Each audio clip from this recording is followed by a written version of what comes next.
I once paid to have a copy of my game printed on card before I'd done enough playtesting. It's still on that card because the game changed before I even got the scissors out. Here are my tips for making prototypes yourself at home so you don't make the same mistakes I did. Now, while that printed card may have been a waste of money, it's important to talk about prototyping as a scale in the amount of effort you're willing to put into producing your prototype. So at the start of developing a game, it's going to change a lot. And this is where I think the rough and ready prototypes are key, something that helps you get it to the table really quickly. However, as you start solidifying your design more and the changes become fewer, I think personally that it's really worth investing just a little bit more time and effort into producing something that's a bit closer to what the finished game might look like. It can really help with either publisher pitching or gathering emails for your email list if you can show what the final product might look something like. So with that in mind, I'm going to go through the prototyping methods I use from least to most effort. Method 1 would be hand-drawn pieces of card. For example, these are the original tiles for the game Containment Failure that I worked on. I was able to draw these on pieces of card that I'd hand cut in about 20 minutes or so. And within the first half an hour of getting the game onto paper, I'd already iterated several times and I knew the game had legs.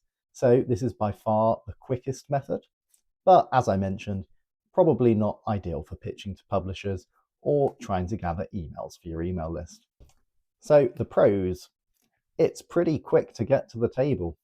It's very easy to adapt quickly, so you can easily scribble things out and add new notes down. And of course, it's very, very cheap, assuming you have some card or paper lying around. The cons, however, they're quite fragile, so these cards have been known to rip or tear, and depending on what you're using them for, they may not all be cut out perfectly evenly, which, if understanding which card could be which is key to your game, after you've playtested it a few times, you might start to know which face down card is which. And depending on the actual mechanics of your game, you might find that you wear the cards down quite quickly if it involves certain actions or lots of shuffling, for example. Method number 2, printing on your home printer or a printing service from a shop, cutting them out and optionally sleeving them. So shortly after that card version, the next version of Station Decimus made it into some sleeves. It's worth mentioning I went straight here with Station Decimus and didn't even bother with the hand-drawn paper. The reason for this is there are a lot of cards. Station Decimus has about 160 cards in it at the moment. When I first made it, it had over 200. And if I'd have written all of those out by hand, I'm not sure the game would have ever made it to the table. I'd like to make a quick shout out to NanDECK at this point, which is a tool that lets you programmatically turn CSVs or other data sheets into cards very quickly. So in a game like Station Decimus, where the loot deck, which compiles most of the cards, has multiple of similar items in it, being able to write a CSV that says exactly how many of each card to generate was incredibly useful. If you're starting out and you haven't picked any tool yet for generating large numbers of cards, I'd recommend NanDECK as a really good starting place. I also mentioned card sleeves. These can be really helpful for a few reasons. I color-coded the card sleeves in the early versions of Station Decimus so that I knew which deck was which. However, they can also cause problems. So as I mentioned, over 200 cards. And if you've ever picked up 200 sleeved cards at once, and like me, you bought cheap sleeves, you will find out that very quickly your hand goes from this to this, and you are only holding the outer 2 cards that you started with. And now you have to pick up 200 and something cards from the floor. So just a slight warning there, don't do what I did. So the pros for this is that it's really quick to iterate. It's still fairly cheap and easy to do, and if you're using something like NanDECK, it can let you generate a very large number of cards very quickly. The cons, of course, are that paper is flimsy unless you're going to sleeve your cards, and if you do sleeve them, you may find yourself in the same position I did. Method number 3 is blank cards. So here are some cards I have from a game I made a while back called 52 Car Pileup. Now, in that game, the players each control cars who are driving over cars which form a road. Now, the key thing here was that because you were moving pieces over them, The flimsiness of paper really stopped it being an option. So I went with these blank cards. Now, it might sound obvious to consider things like moving pieces over cards when you pick them, but it's not always something that comes to mind straight away, so worth bearing in mind. Pros of this are that it's still quite quick and easy to produce, as long as you don't need too many cards. You get much sturdier prototypes than sleeved cards or paper cards, and you don't need a home printer. Some of the cons though. So it can be more expensive to buy large numbers of blank cards, especially if you're going to be rewriting them a lot. You're again limited to how many cards you can write by hand. So if you need 200 cards, such as Station Decimus's early versions, it's going to take you a long time. And again, you're going to change them, so you're going to need hundreds of cards ready. It only works for fairly standard size cards. So if you're looking for square tiles, you'd need to buy a whole new set of blank square cards. Method 4 is to print and spray adhesive. So here is an example of a set of crew cards from the latest version of Station Decimus. Again, I print these at home using NanDECK to generate the cards, and then I spray adhesive them onto different coloured cardstock depending on the deck.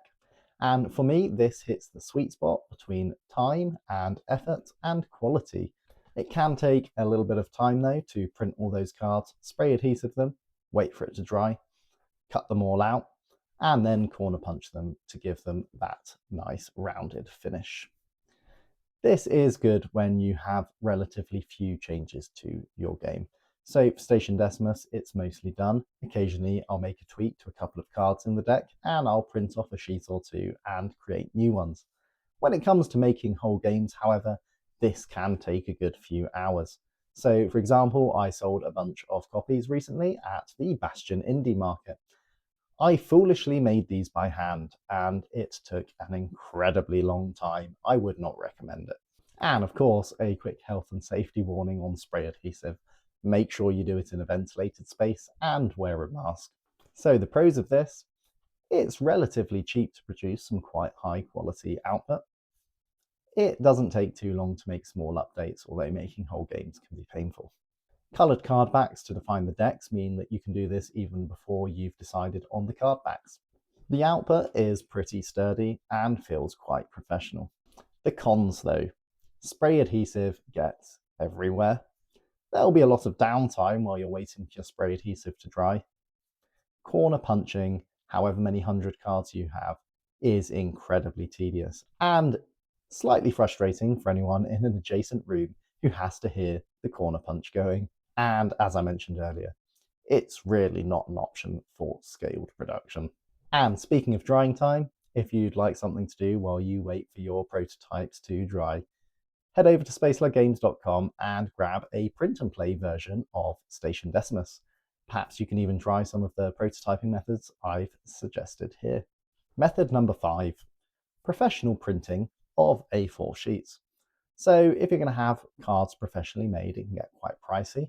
But if you want good card quality printing, you can do this at a lot of shops. So certain shops, especially in the UK, offer this kind of service where you pay per A4 sheet. And that's exactly what I did with the example I showed at the start of this video. However, as I mentioned, this has a long turnaround and is usually cheapest when you're doing a large amount at once. So it's not really suitable for small changes. This is only really an option when your design has settled.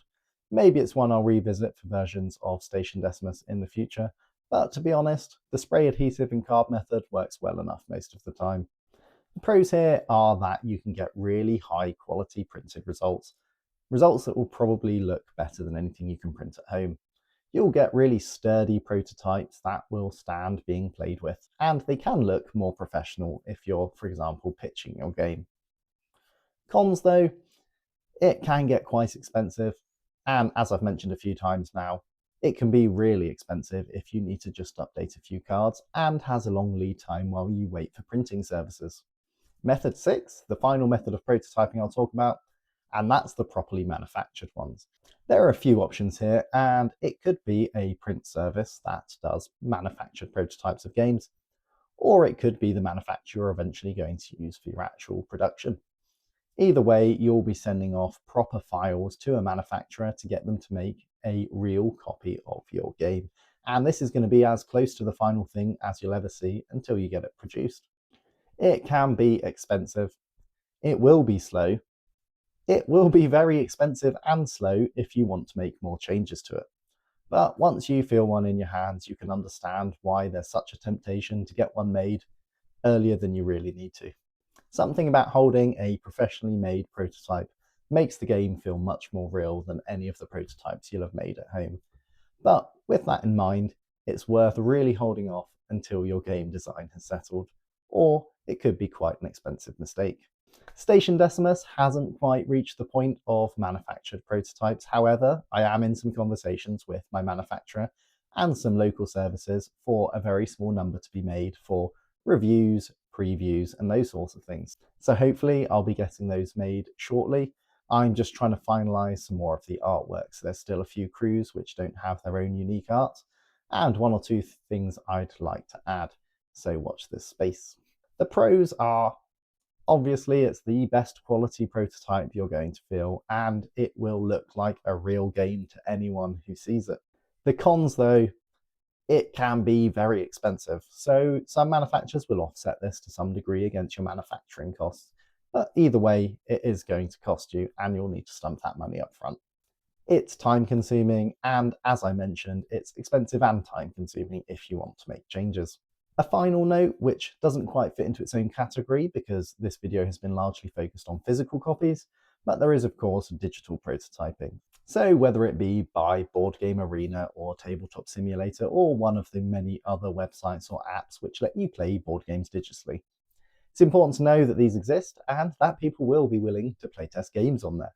So I've even had publishers ask if they could have a look at my game on Tabletop Simulator. I've just been able to send them the files and they've given it a go. So it's definitely an avenue worth exploring. However, I would caution you not to only do digital playtesting, as a lot of things that you'll pick up at the table you won't pick up digitally. So for me, prototyping isn't about picking the best method. It's about proving the game just enough at one stage of prototyping to move on to the next one and invest that bit more time into the next version of it. And if you've seen any of my recent videos about pitching to publishers, yes, it was the spray adhesive versions that I took with me, and it's the spray adhesive versions I've used for my latest rounds of playtesting, and the feedback has been overwhelmingly positive. People are really pleased when they get to play with something that's a bit more tactile than scraps of paper, and it makes it closer to the final experience that they'll actually have playing the game, which, while it's not that important earlier on, is worth considering that a game is more than just the rules and things that you can do in it, and the components really do matter. So at first, focus on those rules, focus on getting the game really streamlined, but it's worth thinking about how you can move it closer to being what it will really feel like on the table once it's made. Hopefully these tips have been useful. If you have your own methods of prototyping that you'd like to share, please drop a comment below.